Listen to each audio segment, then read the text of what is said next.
I'm Matt Ogden, and welcome back to By George from Page to Stage. Today, you might have noticed I'm not joined by Rich, I'm joined by another member of the Sykes clan, and it's Maria, who Hi. we spoke to last time about the editing process and her involvement there. So, what are we talking about today, Maria? Well, today we're going to discuss the fact that as part of By George in the week of performances, one of those performances is going to be an accessible performance.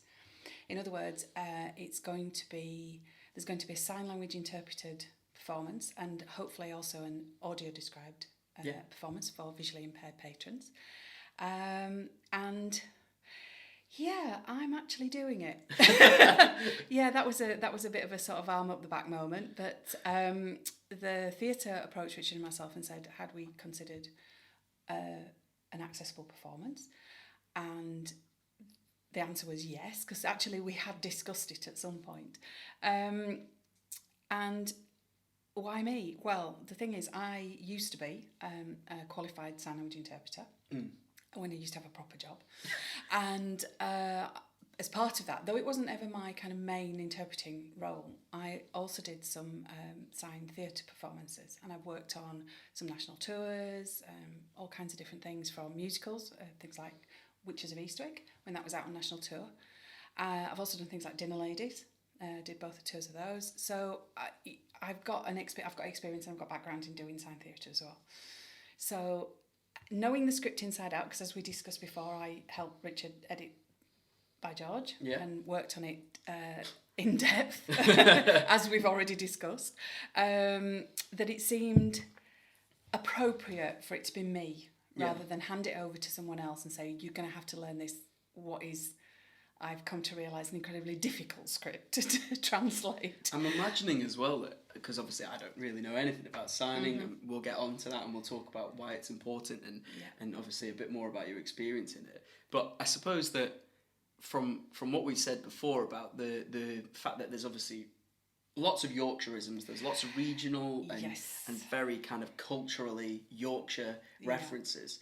I imagine for signing that BSL has to, British Sign Language that is, has to be kind of a standardised thing across the board. So getting across those subtle references, you need to have that in-depth knowledge of the script and the way that the lines are being delivered. Yeah, I mean, for starters, yes, BSL, British Sign Language, as you say, it actually has as many regional accents as spoken English. Oh, really? Yeah. So you can spot someone where they come from by how they sign certain things. Wow.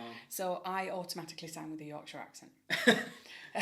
Just because there's certain ways of identifying the way people do things, because there are regional variations. Yeah. There is as many regional variations in sign language as there are in spoken English. And people think there aren't variations, but I'll give you a really good example. We use this all the time. And if I was to say to you, you're going to make a sandwich, and you're going to use a piece of bread, which is an individual piece of bread that has a dome top that you're going to slice through the middle, you're going to open it up, and that's what you're going to make your sandwich out of. What do you call that piece of bread? Oh, I'm getting put on the spot here. But you would probably say a tea cake, or a bread roll, or a barn cake, or depending on where you're from. Absolutely. What would you call it? So it depends. If it was a dome shaped one, like you just said, probably a bap. Yeah. Okay. Yeah, bacon bap, I would say. If you said bap to me, I know what you mean. Yeah. And if I said tea cake to you, you're probably going to know what I mean. Or I'd bread hope roll. It wasn't marshmallowy, yeah. Yes, exactly. But what I'm saying is we all understand each other, more or less. Sometimes you'll get a weird one that you kind of go, a what? And you're not entirely sure. And it's the same in sign language. You get variations. A cob or a barn for me. Exactly. That was... Yeah. What? What's a stotting? Yeah, you get those variations in sign language as well. So I naturally sign with a Yorkshire accent because I learnt to sign in Yorkshire. My teachers were from Yorkshire, etc. So there's automatically going to be a bit of that built in. But especially in a song like Yorkshire Born and Bred, which I know you've already looked at in detail. Oh boy. It already fills me with dread. There's quite a lot of fast-paced elements to that as well, aren't there? And Richard likes to speed up some of his lyrics, doesn't he? Yes. Yeah, when I agreed to do this, of course, already knowing the script and kind of going, oh, that's going to be a bit of a challenge. Oh, that's going to be a bit of a challenge. And then I kind of sat down and looked at the script with my interpreter head on rather than editor's head and kind of went, oh dear God, what have I agreed to? Because it's just, some of it is so difficult. I never thought I'd find anything that was harder to interpret than Victoria Wood. Shakespeare's a piece of cake in comparison, but I think Richard's managed it. I think his love of Victoria Wood has probably been an influence in it, but anyway. You have to there's lots of different techniques you can employ. One of the things is sort of summation. So there's a passage in Yorkshire Born and Bred which lists people's names, authors, painters, etc. Now normally you'd fingerspell a name, which is where you literally spell out every single letter, rather than having a one sign which encompasses what you're talking about. There's no way on God's earth I can even get Acheborn out in the time that you have that list. So rather than spell out the individual ones, it's going to be, I've already thought that phrase is going to come out as, in Yorkshire we have lots of people who are very clever and write lots of, something along the lines of, we have lots of authors, we have lots of painters, rather than list them all individually. So I'm going to kind of clump it together into one little phrase rather than try and because it's just so fast, it just could not get them out in time. So the audience members who are there for that signed performance then, hopefully your role is to try and make sure that they're not impacted by not hearing everything that absolutely. Richard's written and everything that the characters have to get through. Exactly. That summation gives them at least an idea of what's happening in the plot so that they can follow along. Yeah, I mean, you only ever interpret meaning anyway. Yeah. So there are certain things which you have to be a little bit more specific about, but in general you are going to get the meaning across. So in some of the songs where the language that's used is to create a feeling or a sense, if you try to translate that directly, it actually wouldn't make any sense. Sorry, Richard, but it wouldn't. So what you have to do is you have to go, right, okay, what is this trying to achieve? What is the feeling that this is to get across? So you aren't going to do a word-for-word translation. You don't anyway, but you are going to get across the feeling of the song, the meaning of the song. Of course, you follow it as close as possible to what's going on, but there'll be certain imagery put across or whatever that you're going to go, actually, I'm going to try and express what's happening here. So, as you say, the audience can follow the meaning of the song and what's trying to be achieved by it, rather than actual word-for-word translation, which wouldn't work and would actually be quite confusing because it just wouldn't make as much sense.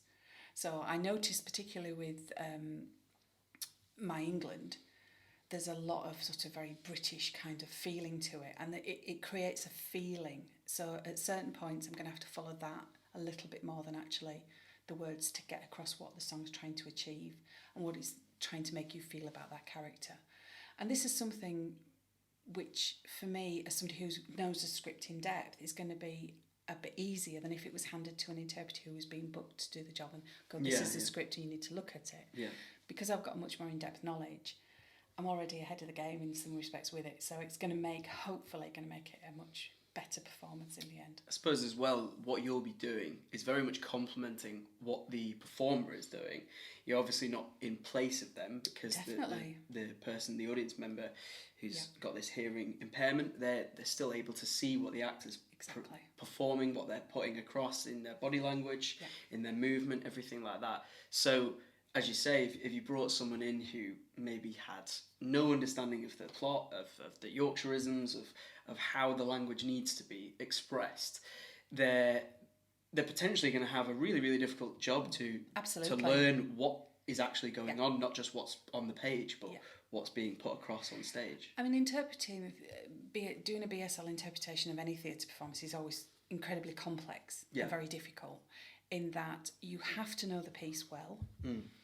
You have to know the staging, because there's certain, especially if you've got a visual clue or a visual gag or something like that, you have to finish your interpretation prior to it happening. So you can redirect your gaze back to what's happening. So you are directing the audience members who are watching you to watch what's going on in stage, so they get the gag, they get the impact of it. That can be anything from a romantic kiss to somebody doing a pratfall, do you know what I mean? It can be anything.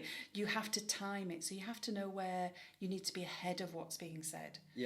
in order to do that. You also have to realise as well that if you're going to blackout, you're going to blackout. You can't still be going. You've got to finish beforehand. Exactly. You can't lag behind when you know something's coming to a conclusion. Yeah. Equally with a song, you have to finish when the song finishes.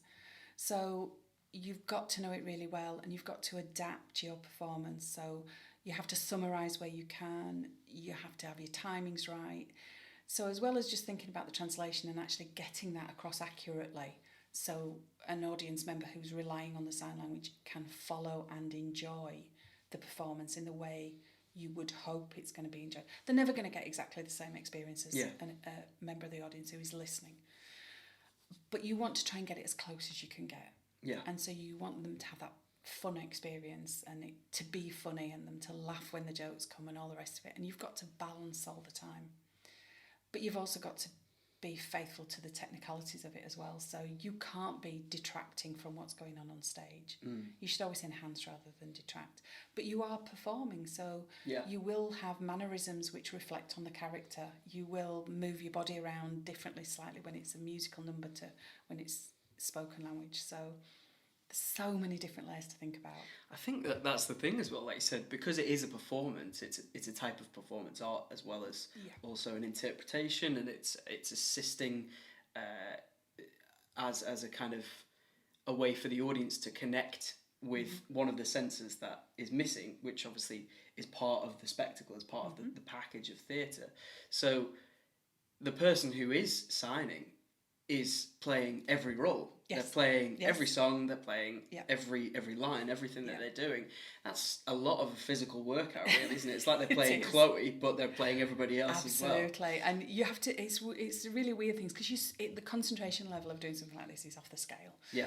And so you have to remember, I always try and do it in the break between numbers, is you have to remember to move your feet. And it sounds really weird, but you stood in one spot for hours, kind of thing. And there tends to be like no blood going down. It's all gone to your brain.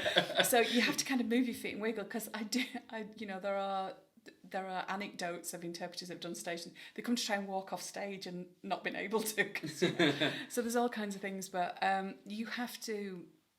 you do have to put in a performance, and there is a way that you can denote which character's speaking. You move your body position slightly, or you adopt a mannerism or a characteristic. So hopefully you can follow when there's a conversation going on, because you don't point to the person who's speaking. You have to become the person who's speaking. So that's how you show what's being said and how they're saying it. And also you change your facial expression to match the emotion of the person who's speaking. So if they're upset or if they're angry or if they're happy or whatever, your facial expression changes to marry what's happening and match their emotion. So there's lots of different ways that you get across the information that is being put across. So you mentioned that obviously we know that the musical is being co-produced by Woodhouse Musical Theatre Company in conjunction with the Lawrence Batley Theatre, which is where it's going to be performed. And obviously we've already spoken to you about the editing process and your heavy involvement in that. Cutting down Richard's ideas into something that tangibly works. Yeah. I'm assuming then, because you obviously come from a signing background and you've obviously got a lot of experience in that as well, that when you were coming to the staging, thinking very clearly about where that signer is going to be positioned was a big factor, especially with like we discussed in the editing episode, the fact that the set is very much split into 3 triangles and you've got 2 elements that are static, means that you don't have to circumvent where that signer is going to be on the stage. They're not having to move out of the way of technical teams. I mean, there is pretty much a standard place that you will put an interpreter. Yeah. Very front of the stage, tucked in one of the corners. I mean, that's pretty standard. And I've actually got a preference as to which side of the stage I stand on. Yeah. And I think that's just because you are led by your left or right hand, depending on, which is dominant. So I've always got a little bit of a preference. It's going to turn out that for this I'm going to be in the pub toilets for most, which is probably not ideal. But yeah, I hopefully I'm going to be in that corner of the stage. Feels like a commentary on the musical, I know. doesn't It's it? like, oh god, that's just so fitting. Because there's the least number of entrances and exits through that particular option. And it's quite good. I mean, you know, as I say, I've done national tours, and each theatre you go to, you go, oh, please, that you've got a decent setup.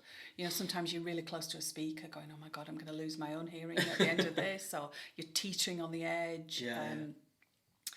I once did an interpretive performance at Regent's Park Open Air Theatre. And that was in itself a challenge. I mean, it was great. It was an amazing piece. But I was stood next to a bush, which was full of bees, and I'm actually allergic to them. Oh, God. And I don't like birds particularly much. And I suddenly had pigeons all around my feet. It was the most stressful environment to try and sign in ever. And then it rained as well, and it was just delightful. But apart from that, I mean, hopefully none of those. Being in the pub toilets is going to be a breeze. This will be a piece of cake. I mean, it's.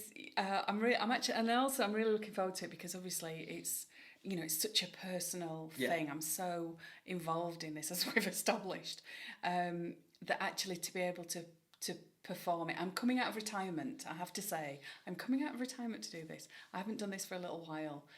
I'm going to have to do a lot of practice, get rid of the rust, but I'm so looking forward to doing it. When I'm getting close to doing it, remind me I said that though, Matt.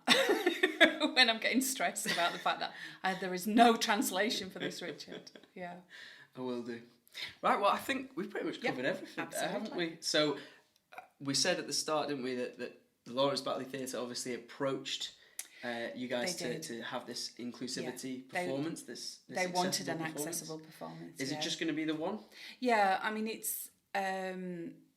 it's difficult to provide something like this, you know, night after. Having said that, there are integrated performances where you can get sign language every night, but no, this is just going to be one. I think we're looking at the Thursday night, but don't quote me on that. Subject to change. Subject to change, yes. But it's pretty much going to be, quite early in the run. So, yeah, you see, as soon as I say that, the nerves start to kick in already. You'll be fine. You'll absolutely smash it. Fingers crossed. I'm absolutely positive of that. Thank you. Right, well, thank you very much again for joining us, Maria. Pleasure. I believe we're going to end up getting you back yet again, because she's very, very important. More involvement.